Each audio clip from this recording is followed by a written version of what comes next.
Good morning. Good to see you all, and it was very impressive to see a lot of women also in this first conference, and congratulations for getting this started in India. I just want to start with something. When I thought of law and ocean governance and also what IMO does, was what came to my mind was something that happened a couple of years back. I think it was October 25th, a night when there was a fierce storm, in the Pacific side of Mexico. The visibility was almost zero, and the waves were so high. It's quite bad. And then came 4 Mayday signals from 4 ships saying ships are in distress, crew, in water, life is hanging, their threats. There was no Coast Guard nearby. There's no Navy ship standing by.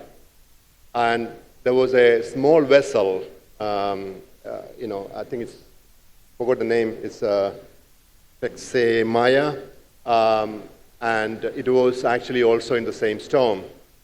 It was not trained for any rescue at that time in the waters. They were not trained for any rescue, but they still took that signal and they responded. And they went for the rescue for this distressed vessels. It was really bad. It was blinding rains and monstrous waves, and they still navigated through that to reach this area. And they identified these ships. They actually saved this crew one by one, hauled them from the water, and it was quite bad, but they just got all of them live. 6 of them actually live. And so I told this story not to say the heroic act in the sea. It was actually. It was, in fact, IMO recognized this by giving them the Bravery of the Sea Award last year to this captain. I think it's Jorge Fernando and his crew. They received the award for that bravery of saving lives. But it is not just about the bravery. In my view, it was also about the law. Because in the International Maritime Convention, this is specified that, when a ship is in distress, it's the duty of another ships to go and rescue them. So somewhere, someone had sat in a room like this and drafted a clause that actually obligated the master to go and help another ship. A clause that came out of compassion but enshrined in the law. And I'm saying this because that's, and actually it worked. It worked because in a week's time, one of the crew members sent a short note saying that, look, I am alive today because somebody had believed that regulations or law is not just about some rules, it's also about responsibility. And thanks for making us believe in the law of the sea, the SAR Convention, and the SOLAS, so that we are trusting that because it worked. And that's the beauty. That's the beauty of what many of you do in this room.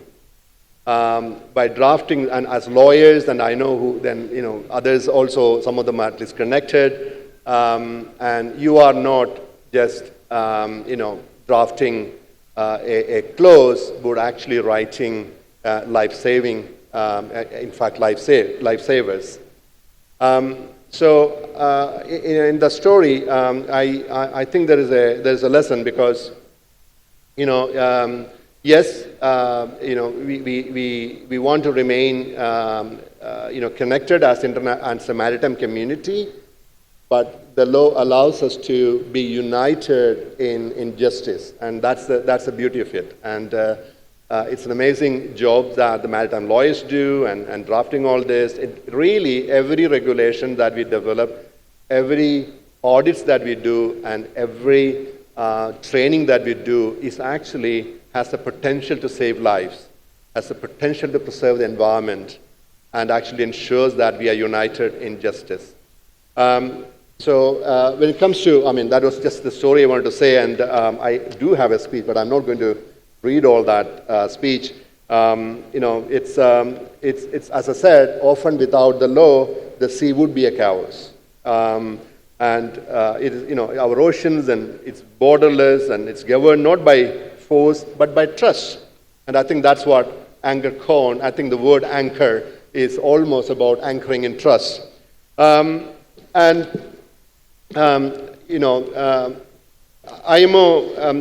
as many of you, I'm not sure how many in this room is familiar with the International Maritime Organization.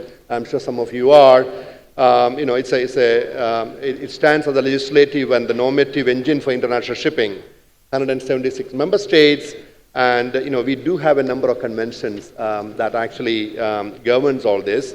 We have the safety aspect covered by the SOLAS, the Load Line Convention, and the STCW, that for the training. For the environmental protection, we have the MARPOL, the London Convention and Protocol, the Ballast Convention, the Anti-Fouling Convention, and the Hong Kong Convention for ship recycling. We also have the liability and compensation and security-related conventions such as ISPS, and I know that some of the ports colleagues here are familiar with the ISPS code. These are not just legal, texts. They are living compacts of cooperation, uniting nations under one single principle, that the sea must remain safe, secure, and sustainable for all. Now, we are also covering some new legal frontiers.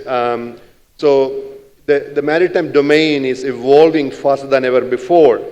Now, we are working on the development of the MAS code for maritime autonomous surface ships, in redefining some of the terminologies in these conventions, such as understanding of master. What is the definition in an autonomous ships? Crew, responsibility, what does it mean? We all need new definitions when we move towards autonomous shipping. The expansion of digitalization and cybersecurity framework.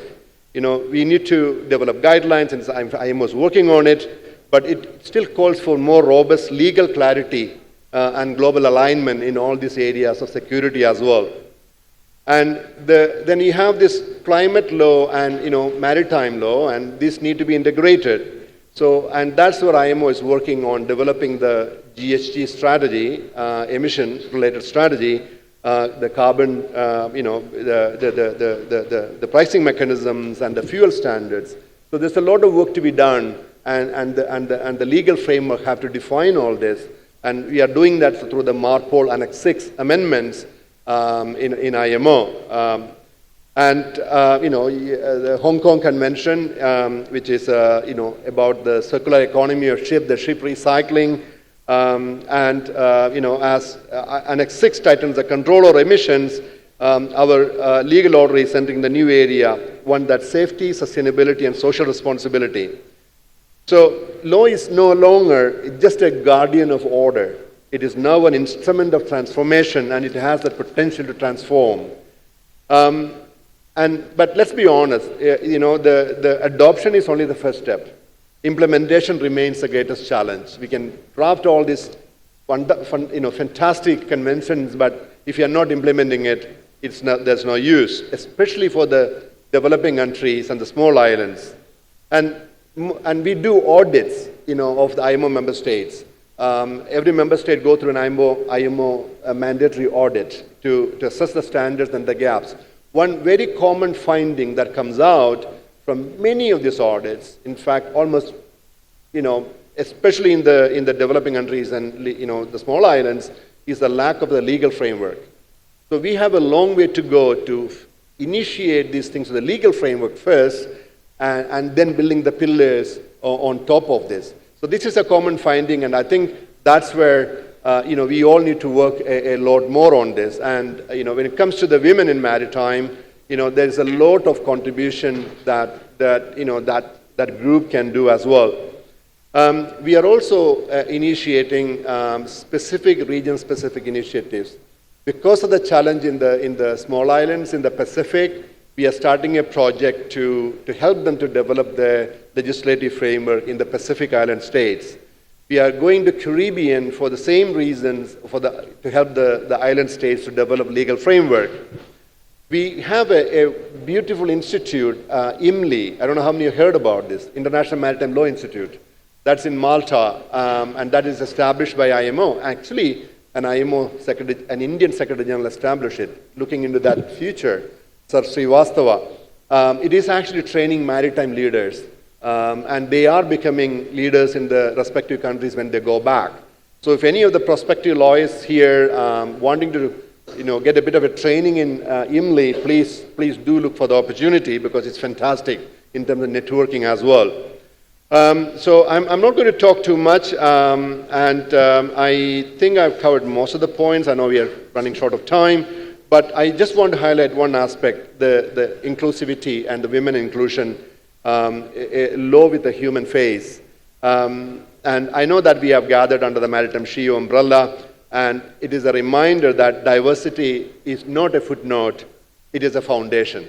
Yeah, and I'm so happy to see so many women colleagues attending this law-related conference. It is a foundation, diversity.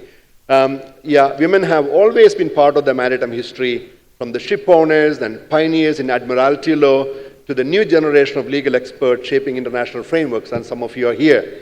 At IMO, we see women lawyers, negotiators, and scholars leading, delegations. A number of women, are leading the delegation from the countries. They are drafting treaties and chairing committees. In fact, we made a kind of an internal policy that the committee should have the chair of the committee should have a bit of a balance, not just the men. So we are looking for the diversity in IMO. IMO has a Women in Maritime program, which you may be aware of. And in fact, I was just telling Sanjam and others, Secretary General and myself and other directors, we now refuse to attend any panels if there is no women. And we plainly say no. Yeah, and I think we need to do, I hope many of you can actually also probably practice that you have any other opportunity, insist on that. No, we are not coming unless there is diversity. So we need to walk the talk. So again, let me conclude this. I know we are running short of time, but I really see the great value the law communities are bringing to maritime, the safety, the governance of oceans, and especially the involvement of women and the women leaders in making sure the oceans are governed better. So thank you very much for IMO and Sanjam inviting IMO to be here, and it's a fantastic initiative. I know it's the first step, but you gave it the start, just like you gave it for Maritime SheEO, and it will only be successful. Thank you very much.